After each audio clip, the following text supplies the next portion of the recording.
Today, we're going to explore the intricate dance of reactions and manifestations. So, understanding reactions in the simulation. Well, in the metaphysical realm, reactions are not just responses, they create. And according to the law of assumption, as taught by Neville Goddard, what you assume to be true will manifest in your reality. So when you react to the three-dimensional world, you are essentially, literally, affirming and reinforcing the existence of that reality. Meaning, your emotional reactions, well, they're powerful. They send signals to the subconscious mind, shaping the simulation all around you. This means every time that you justify your actions, a lie that you tell yourself and others, when you say, but I know him or I know her, I just know this is the fill in the blank. This is you reacting and saying that you want more of this. So think of your reactions as powerful commands to the simulation, inputs of code. If you react with fear or anger, you are instructing the simulation to present more scenarios, to evoke more of these same emotions. Your need to be right is possibly fueling this, and it will keep giving you proof that your assumption is correct. However, conversely, reacting with love, peace, faith, excitement, appreciation, and confidence sends a clear message that these are the experiences you want more of. So you say, yes, God, yes, source, yes, my unlimited self, I want more and I have it, and this is how it feels. So do you want to be right or do you want to be happy? That's a really important question you want to answer for yourself. Now, let's talk about the mirror principle, where this is all kind of coming from. The mirror principle states that your external world is a reflection of your internal state, not someone else's. So your relationships, your environment, and everything around you is a mirror of what's going on inside of you. When you understand this, you realize that changing your internal state will inevitably change your external world. Changing yourself is also the only way to change the reflection, to actually change it more than a fleeting moment. You see, demanding that others change because you notice something, you don't like it. Well, they either will not or they will change for you temporarily, and then you will condemn them for not being consistent. Well, the solution is you, and the mirror will change what it reflects to you when you change. Now, here's how to apply the mirror principle. Number one, you want to observe without judgment. This means notice your reactions to the external events. Notice them. They're going to be there. Decide, think about this. Are they aligned with the reality that you want to create? You see, are you responding with love and fulfillment, detached from the outcome? Have you reacted the way you usually do?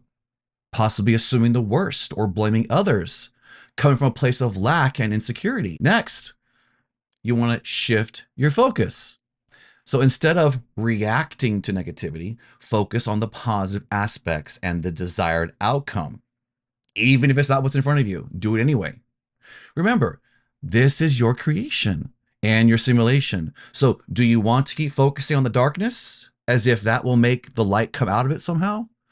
Nope. It never will. It never has. So stop that. Third, you can change the internal dialogue. When you change your internal dialogue to reflect the reality you wish to see with affirmations like, I'm surrounded by love, I am peace, harmony, content, I attract positive and fulfilling relationships.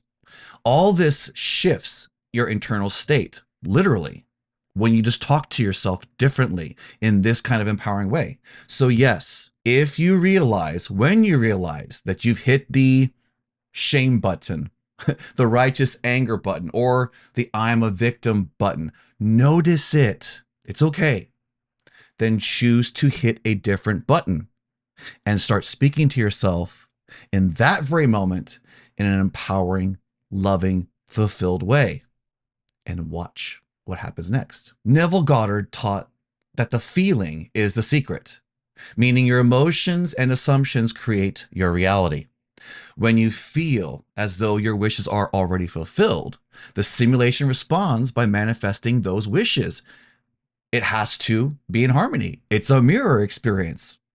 This is the essence of the law of assumption. You respond how you assume, and how you assume from what you believe about a situation, a person, an event, all of this, meaning how you feel, is actually a creative process. Now, putting this into actual practice, number one, we want to assume the wish fulfilled.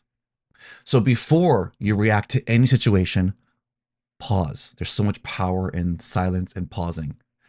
Pause and assume that your wish is already fulfilled. I get it. You're seeing something you don't really like.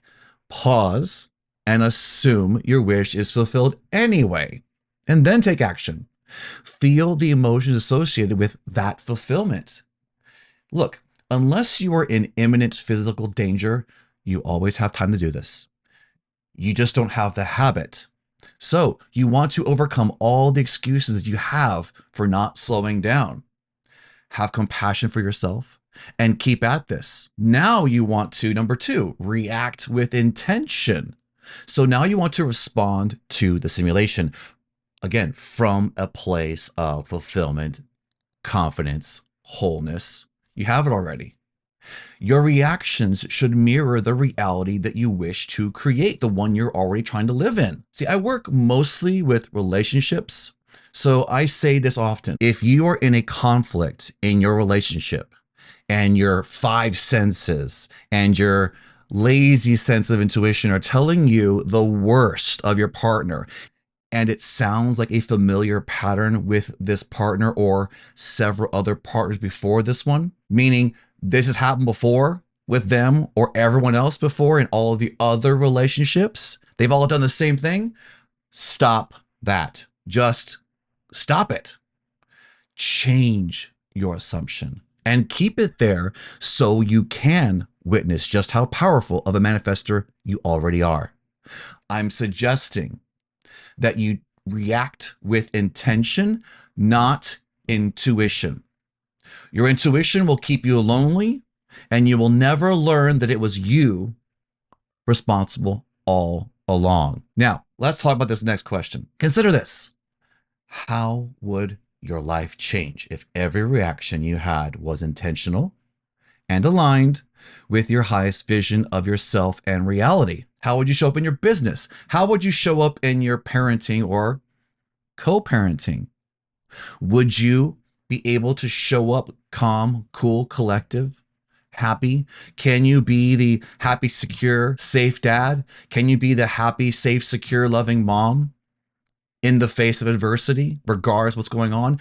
Isn't that what your children need from you versus reacting? Don't your relationships deserve you showing up in your highest ideal, regardless of what you perceive your partner is doing? Again, whether it's true or not, what you think they're doing, you're automatically right. But beyond that, don't you want to show up safe, secure, happy, healthy, aligned, whether you stay or whether you go? I think you want that, don't you? So how would you show up in your relationships, your business, parenting, co-parenting, in the world if you responded to everything, not just the easy things, but all the things with intention and alignment with your highest ideal for yourself?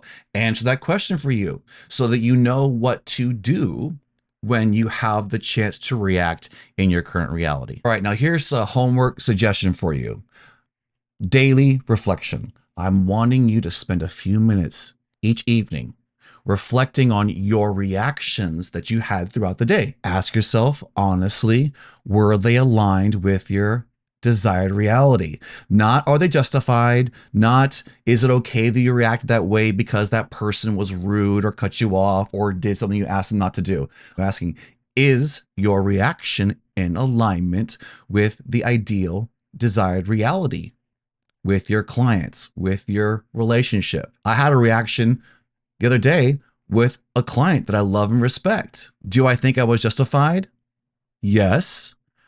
Is that what I want in my relationships with my clients and in my life? Absolutely not. The honest truth is, I don't want that. Even though it did seem appropriate, that's not what I want in the world. If not, you want to ask, how could you have shifted them? Do this work. So you're not saying, I don't know, or using excuses the next time you react the same way. This is all about learning, having compassion, and growing, because you're already there. You just have to realize it. So yes, you can revise them. And I'll talk more about the actual practice of revision later. Number 2 of your homework, I want you to practice your assumptions. So throughout the day, consciously practice assuming what your wishes are as if they're fulfilled. I recommend silent alarms on your phone to all my clients. Set on vibrate 3 times a day. Put either an affirmation as the title of the alarm or whatever it is you're trying to assume. Fill it in. It changes very often, but you can definitely do 2, 3, 4 alarms silently vibrating throughout the day. And no one has to know what's going on because you're the one that gets the benefit. You want to be frequent and quick moments throughout the day of sensing, feeling, assuming all 5 senses. It's already yours right now. And notice how quickly these change how you react to interactions and what you're manifesting. This happens very, very quickly. So remember, you are the architects of your reality. By reacting to the simulation with awareness and intention, you align yourself with your highest vision. Every reaction is a choice, a powerful command to the universe. So make each one count. I'm Anthony Gortino, Sacred Cobra. I believe that your greatest reality starts and ends with you. And I believe in your power to create a life of joy, peace, and fulfillment. So let's continue this journey together. And I'll see you in the next lesson. And check out the link below if you want a copy of the notes and the process so you can do your homework tonight. You are sacred, you are worthy, and you are love. Cheers. See you next time.